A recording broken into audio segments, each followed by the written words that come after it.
Hi everyone. Hi everyone. It's Pedro Baez from Go for Glory Stable. Today is July 27th, 2025.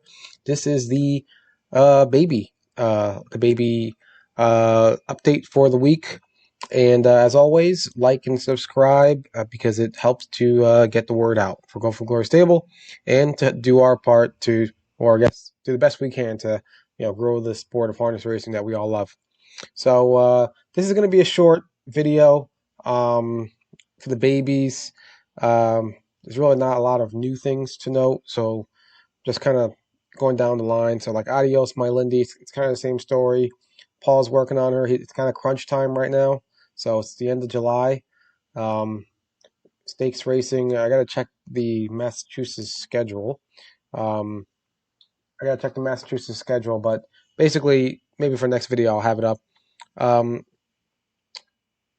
we got Paul's in crunch time right now to get these Massachusetts babies qualified and hopefully get an overnight race in them before Massachusetts starts in September. So because we got one more month to go, we're 4 days away from August. So adios, my Lindy. He's kind of like that's why I'm mentioning that he's in crunch time right now to kind of get her mentally in the right place to get rolling.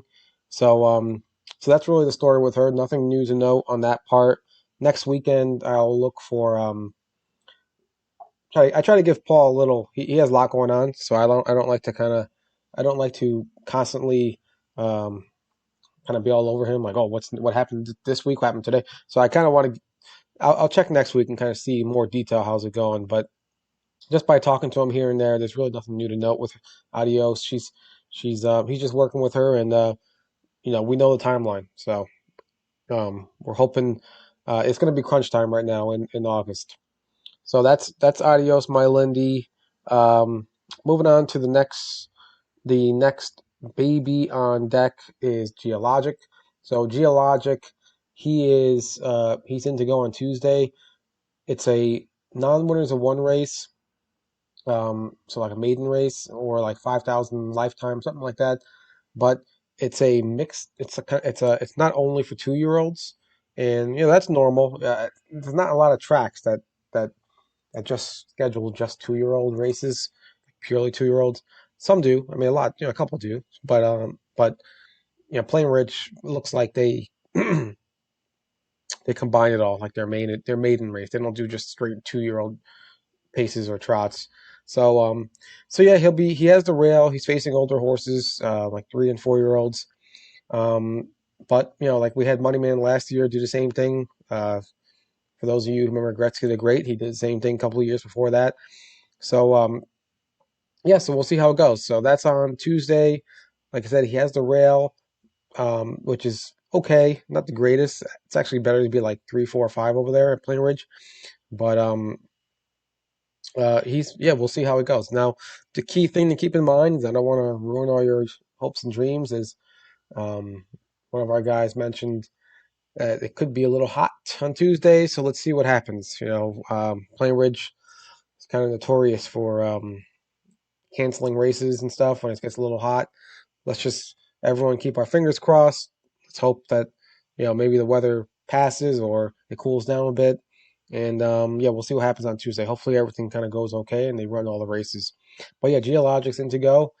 He had all the treatment I mentioned last week, and we'll see kind of what happens. So this is kind of the first big step for him. So that's Geologic. So let's move on to the next one. The next one that we have is Steel of the Century. Now, he raced in Kawartha Downs. I don't have a uh, I don't have a uh, um, what's it called? I don't have the replays because it was like a YouTube thing that they do. I don't even know. I don't know why they show their races on YouTube, but I it is what it is. So um, here's his lines. I mean, if you look at the lines, you're like, oh my goodness, that's terrible. But it, as you can see here, this horse is a 4-year-old. This horse is a 3-year-old. This horse is a 3-year-old. So it was a 2-year-old making his first ever start at a B track, borderline C track. Um, and of course, they put it. They don't. of course, for this particular race, they didn't field only 2-year-olds, and they had a bunch of older horses, so he had to face tons of older horses in his first ever start. And not only face older horses, but they actually went really fast. I think it's a 5/8 track at Kawartha Downs. Someone correct me later on or text me if I'm wrong with that. And and they just went pretty fast.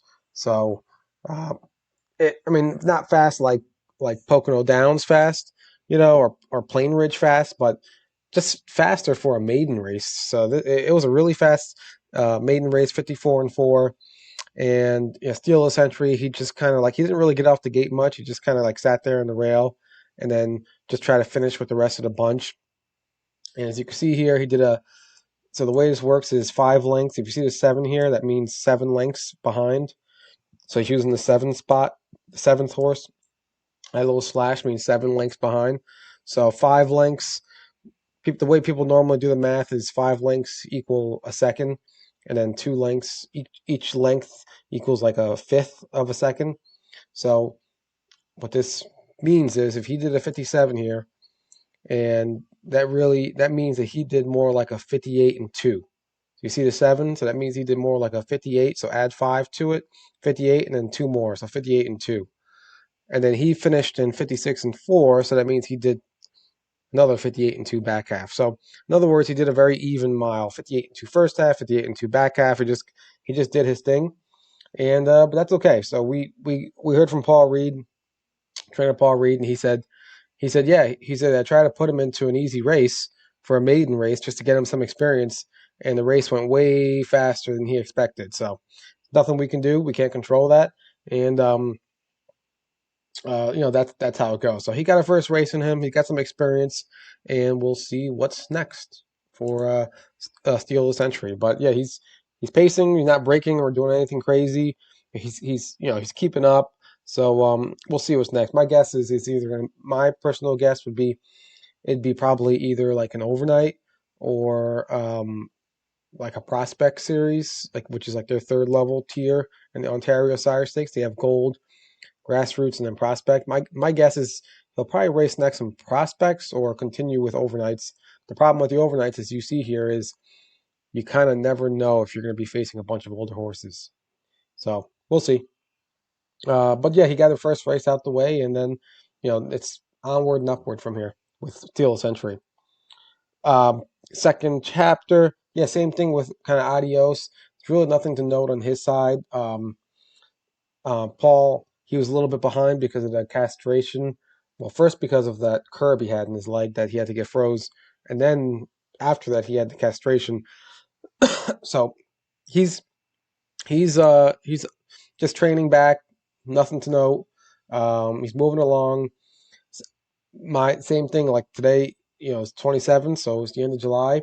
It's kind of crunch time for him. There are still some big stakes races for him later in the year, and September, October, November. So he does have a lot of races to look forward to later in the year.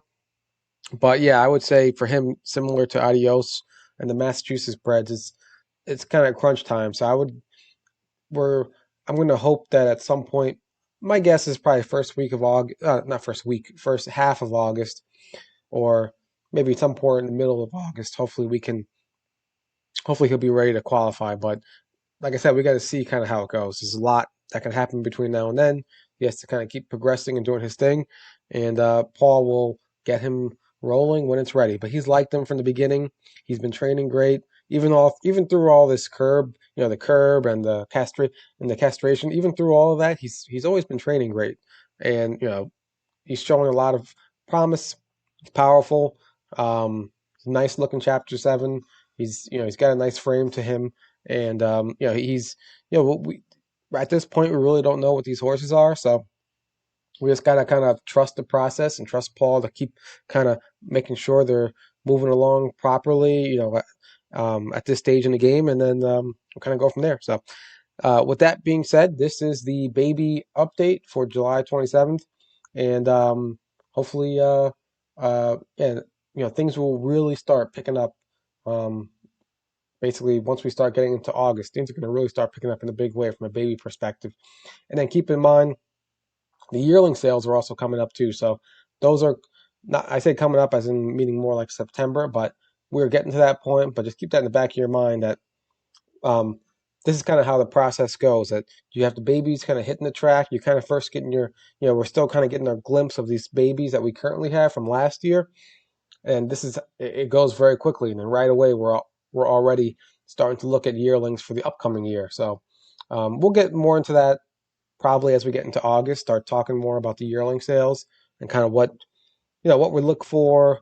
Um, what we're kind of thinking about in this future in the next for the next year's crop, because the main goal is like I said, you always want to have some yearlings, you always want to have some babies in your stable. You don't want to have a stable of only overnights, because even though they're fun, they give you action and they're constantly racing, they don't give you the upside, the home run grand slam upside that a baby can give you. So the babies, you can have five babies who just are so and just get one that's like most amazing thing ever that can change your life. So that's kind of why you want to do the babies. Just every year, just make sure you always have some action going, and because you never know. So anyway, have a good rest of your weekend, and we'll see whoever comes to the Hamptonian next Saturday. Take care.